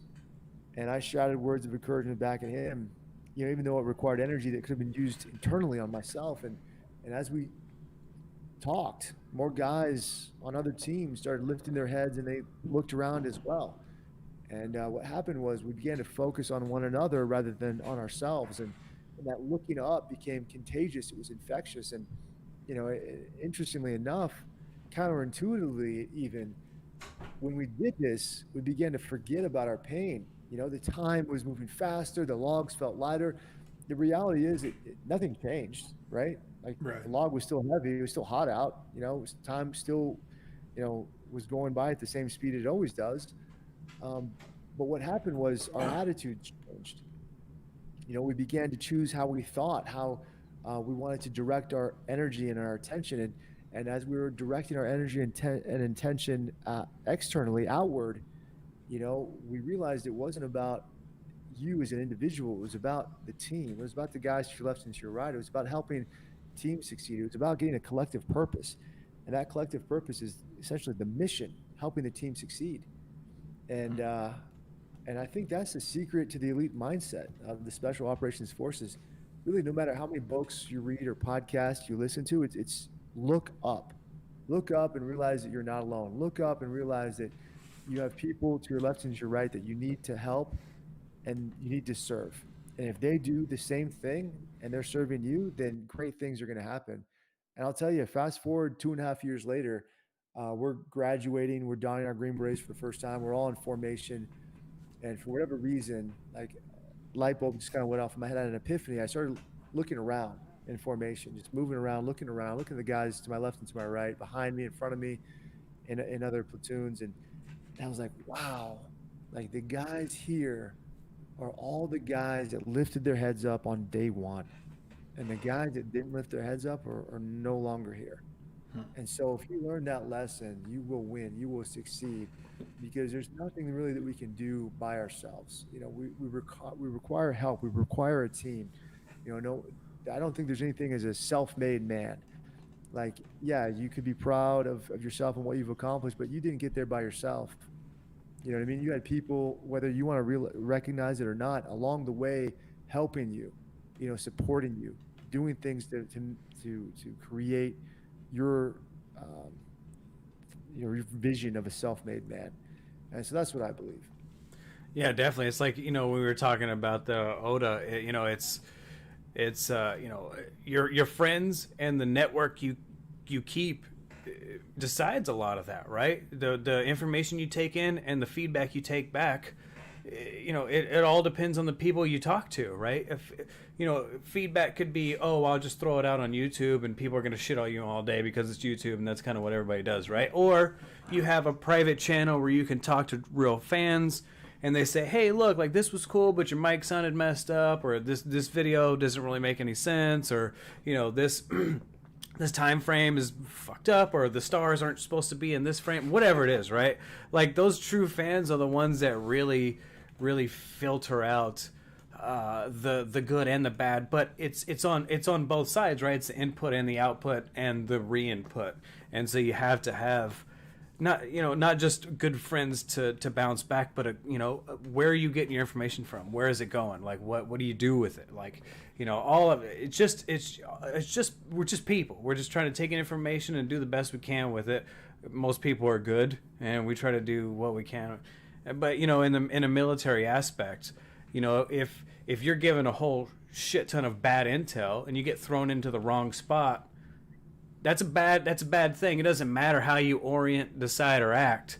You got thrown into the shit because you were given bad info and you were put into a bad spot. Or then it comes more into play because you got to figure out how to deal with what you do have. Right. So the situation you're in. Yeah, I was hoping. You've been on like 300 combat missions. I was hoping that maybe you could talk about how this kind of ebb and flows, and like, if you're already there, like, how does observe work? How does orient, decide, act work when you're actually in the shit and you're actually in, wherever you guys are at, Iraq, Afghanistan, could be in the mountains or wherever you're at, but like, how does it ebb and flow? Like, what's the best way that you've experienced this?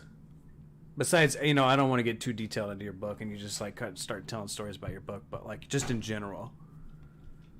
Oh yeah, so great question. So the way that I look at it is like this: show me your friends, and I'll show you your future. So the people that you surround yourself with are the people that you're going to eventually become.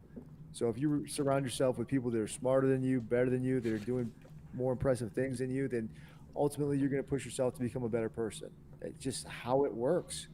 And then the other thing I'll tell you with that is, another quote I've heard is, if you want to go fast, go alone. If you want to go far, go with a team. And so for me, in my leadership kind of experience and the philosophy that I've sort of developed, going to combat, I would vet people as best as I could.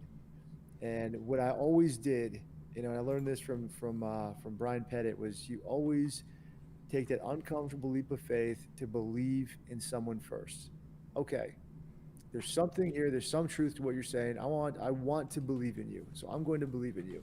Now that we've established that, and it goes both ways, you have to believe in me as well, right? Now that we've established that, let's start the process of trust. But trust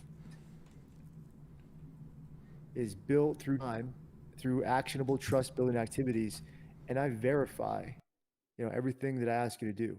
And again, trust goes both ways as well, and so you have to, give me things to do as well.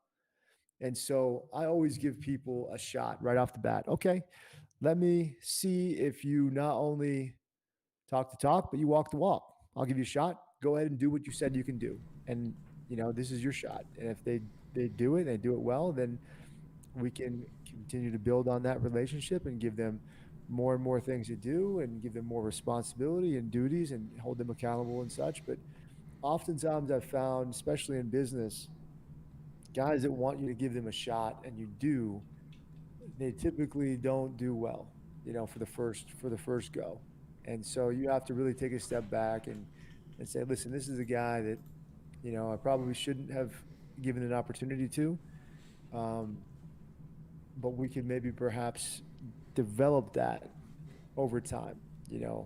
There's certain things that they do well, and maybe they do just this one thing very well. So I'm going to empower that person to do that one thing that they know how to do, that they can do really well. And this other stuff they don't need to worry about, or I'll help them develop that through time. And if that makes sense, that's kind of how I lead. So yeah, go ahead. Oh, so that's your book, The Deliberate Discomfort. I really like that title. The title, I think, says a lot. It does. It's why it really interested me, because I got an email from you guys saying, hey, let's do this, and I was like, yeah, this is gonna be awesome, because I have a real big passion for poor leadership. It makes my life miserable, because being in manufacturing, like, there's just so much I have to deal with, because they just don't get it. It's just so bad, and I have a big passion for it. And I think your book is amazing. We want to throw this a little off topic a little bit, and I want to throw something a little hypothetical at you. This is something Eric's been interested in. So yeah. This might be a curveball for you. It's a bit of a curveball. I mean, but you should be good. I'm uncomfortable. I love it. No, We're it's deliberately making you uncomfortable. No. So I love it, man. You're leading the way. So Army Special Forces. We were going to talk about this the other day on another podcast that we were doing about the news, and I totally forgot. So I figured it'd be fun to kind of mix it in with our podcast with you. So Special Forces, the Navy just tested a new laser weapon system that took out a UAV. So actually, I have the video up here. You can kind of pick through it, but you can see this UAV basically catching on fire right in the guts of this thing. I wanted to get your take on how you think this would have helped you in the Iraq-Afghanistan war if you had some type of laser you could carry around with you. Because they do actually, if I recall correctly, I don't know if you ever experienced this in real life. I know the Army had a vehicle they called, and a laser on it called Zeus, to actually zap unexploded ordnances, IEDs and things like that, if they found them beforehand. Interesting. I don't recall the Zeus. The laser looks amazing, for sure. I don't know how helpful it would have been other than to give me an incredible amount of confidence. Like if I were in a battle to know, like, okay, I'm just going to pull out this laser, and these guys cannot run away, and I'm not going to run out of ammo.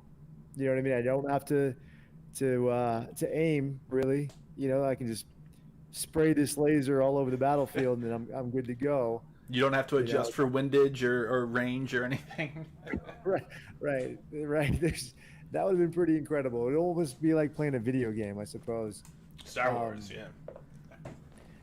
But for us, like I don't know if that really would have come in handy, except for if we were in a big battle or ambush, because when we went after high value targets, we entered and cleared buildings and rooms and things like that, and we couldn't just lay waste to a building with a laser because there'd be innocents inside, or we don't want to kill the HVT, we want to capture them so we can interrogate that person. We'd have to get eyes on the target. We'd have to actually clear the building for sensitive site exploitation. We'd have to do a lot of things where that laser is more of a large destruction mechanism, whereas we need a lot more stealth and subtle and precision.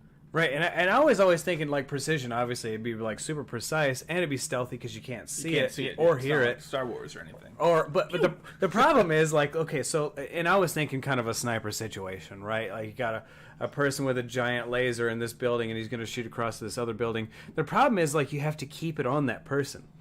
It slowly burns through things. Right. It's not like a bullet. Yeah, it's not a bullet where you pull and kind of pray and hope he doesn't move before it gets there, right? It's or you have to adjust for the gravity and all this other crazy shit, right? It's a straight laser. You can kind of do what you want.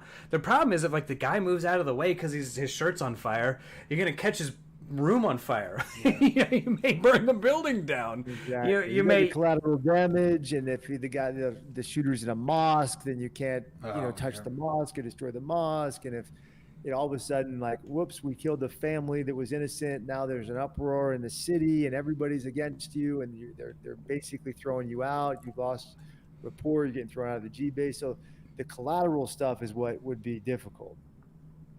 Well, one thing a little bit off the topic.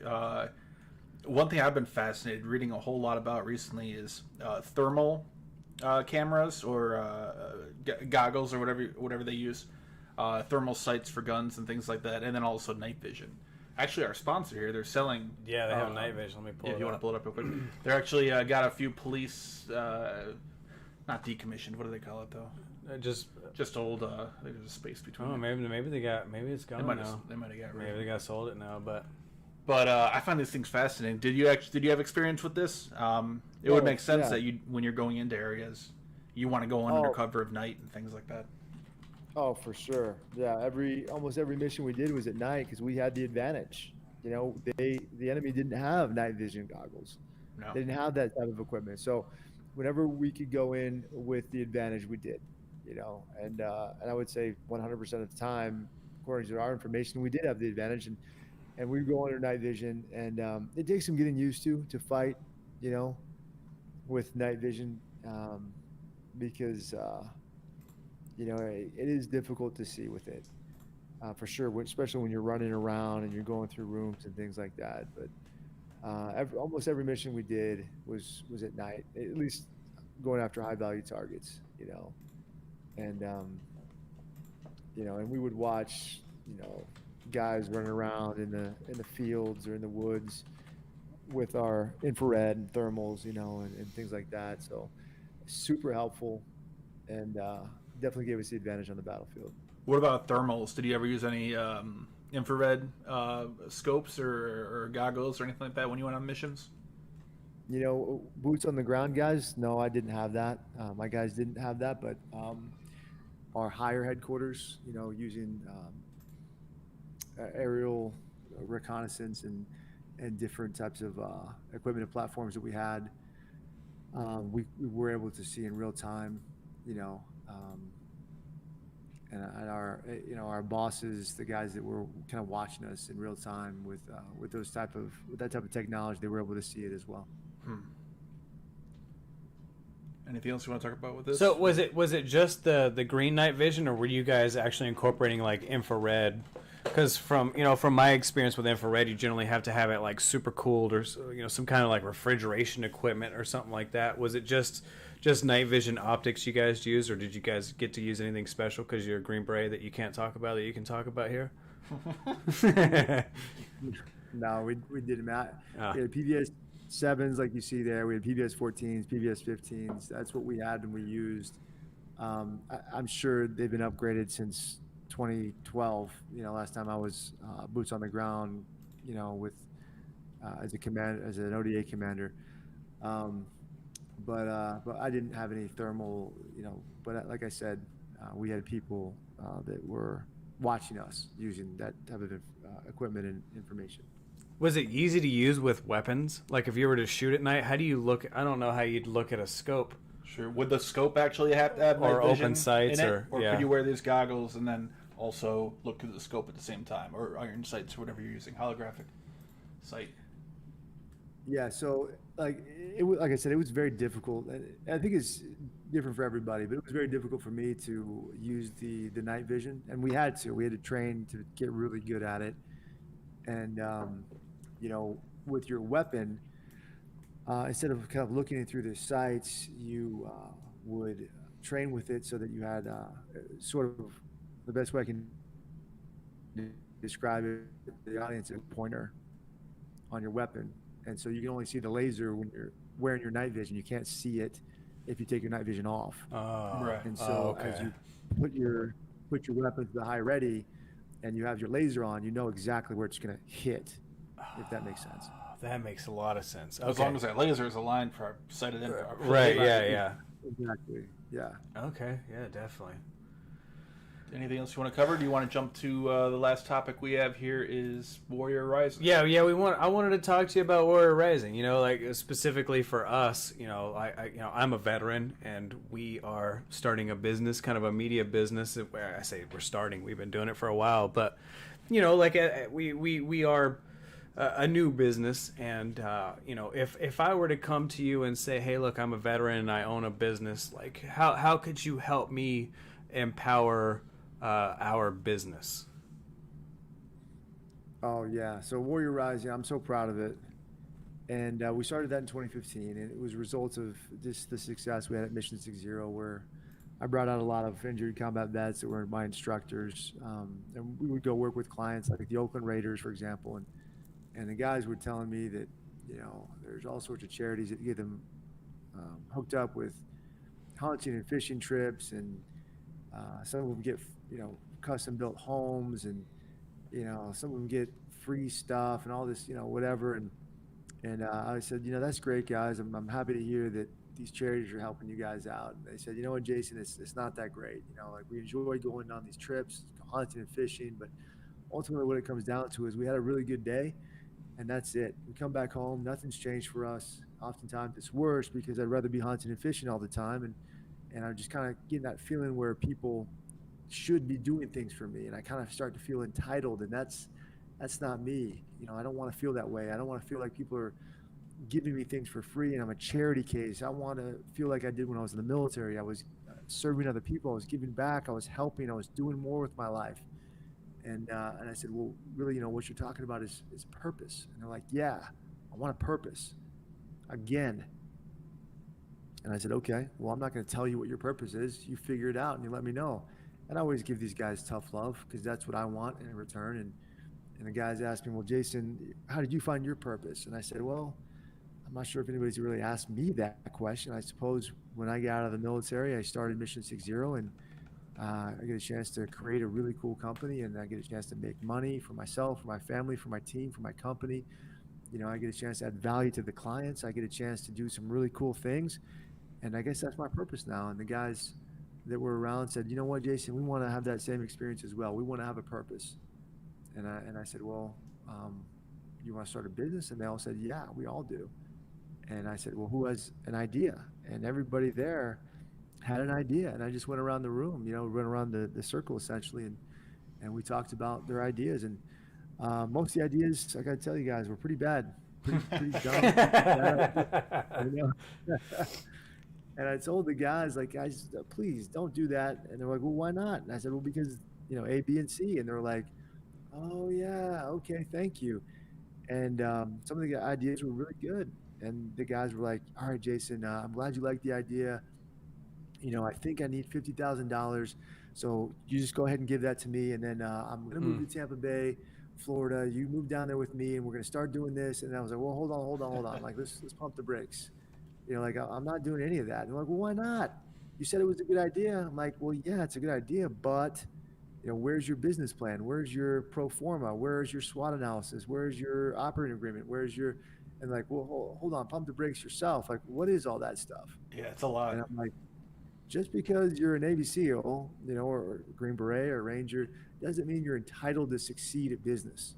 You have to do the work. You have to do the research. I'm like, well, how do I do that? I'm like, just, YouTube some stuff, Google some stuff, figure it out, man. Like, I'm not here to hold your hand. I'm here to help you. So you have to do the work. And the guys, kind of said, oh, okay. And that was the end of that conversation. We had a great rest of the evening and we hung out. I went back home and I started thinking about this conversation. And I was like, man, these guys really were asking for help. And I think I could have helped them out, but I don't know how. And so months and months of just replaying this conversation in my mind, I finally said, you know what, I am going to help these guys out. And so I started Warrior Rising, this nonprofit. And so how it works is this. A veteran or an immediate family member of a veteran has an idea or has a business already in existence. They come to us and they say, I want to be a part of the Warrior Rising tribe. We do an intake call. So we have a group of intake specialists that call the veteran personally and they talk through their specific challenges and problems. And then they go of one or two ways. One, we introduce them to the Warrior Academy, which is a 40 video curriculum. It translates the military decision-making process, the operations order, into a business model. So when I was getting my MBA, looking through business models and business plans, I thought, hey, this is the same thing as an operations order, a thorough plan, thought out from start to finish. All of our bases are covered. And so that's why and how I created the Warrior Academy.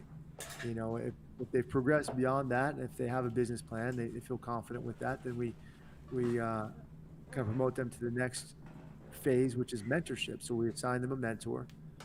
And, when they graduate from the Warrior Academy, they also get a mentor. And the mentor and the veteran together, they create a go-to-market strategy. Sometimes it takes a couple weeks, sometimes a couple months. However long it takes is however long it takes. And then they come back to Warrior Rising and they say, hey, we feel really good about where we're at right now. We would love to get a grant, a loan, or an investment opportunity. And so we do that. And then finally, we ask them to stay and join our community and to help other veterans and kind of build the tribe.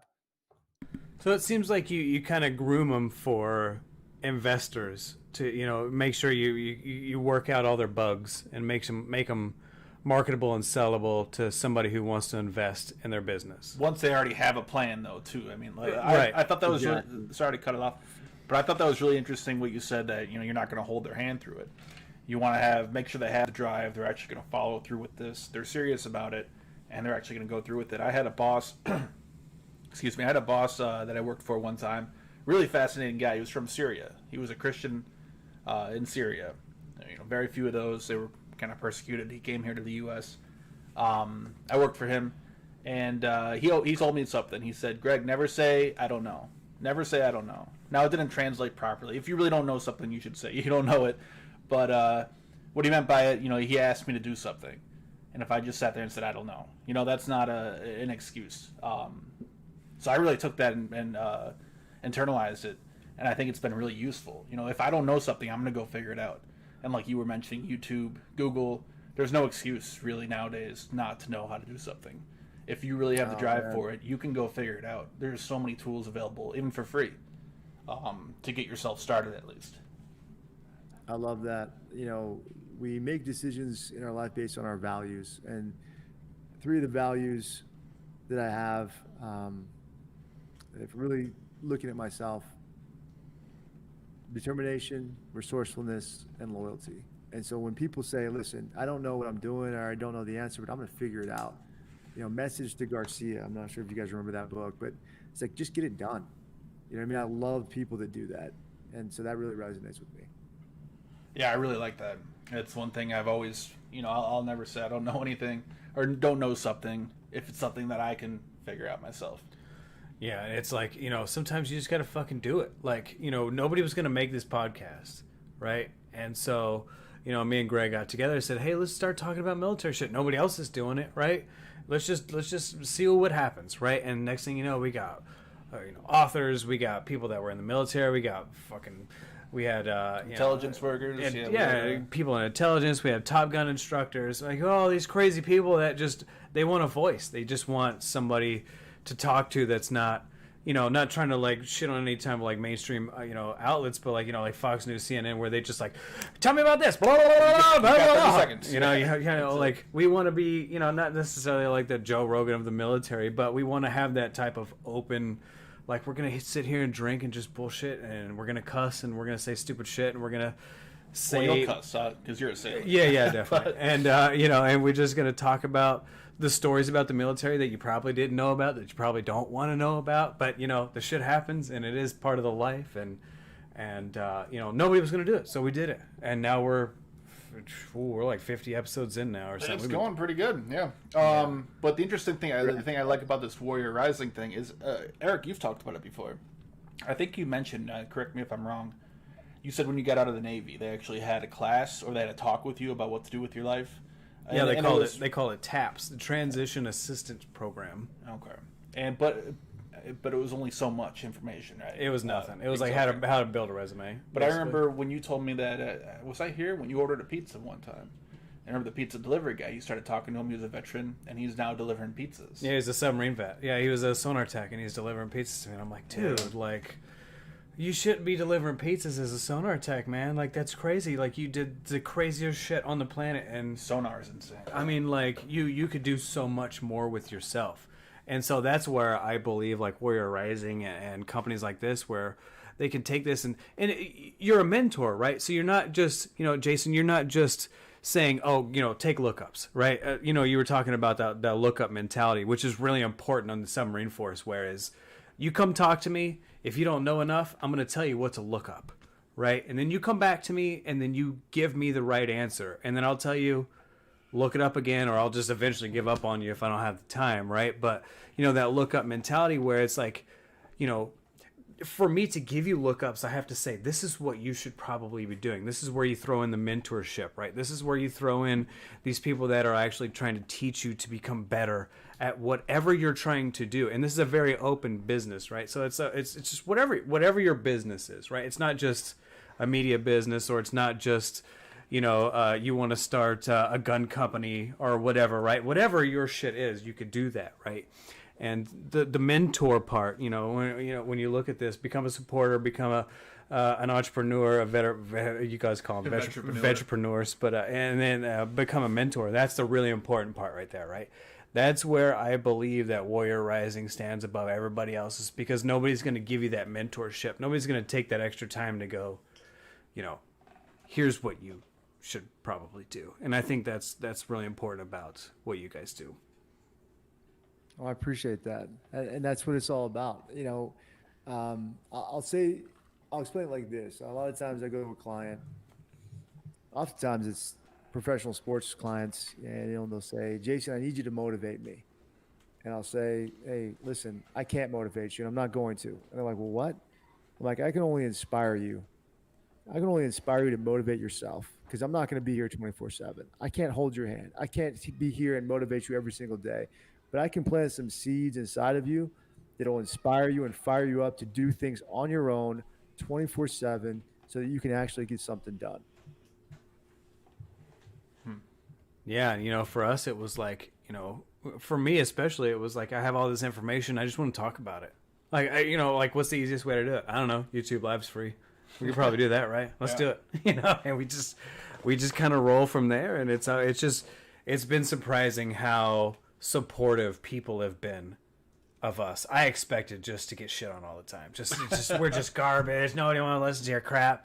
Everybody, like the YouTube comments right now, everybody's super supportive. There's no negative comments at all. There's not a whole lot there, but there's everything's super positive. You would be so surprised how much people want to help you be successful if you are legitimately trying, right? Like, if you actually, so you guys talk about a business plan and all that. Like, if I say you need to get a business plan, go get one. Figure out how to do it. Go get one and come back to me.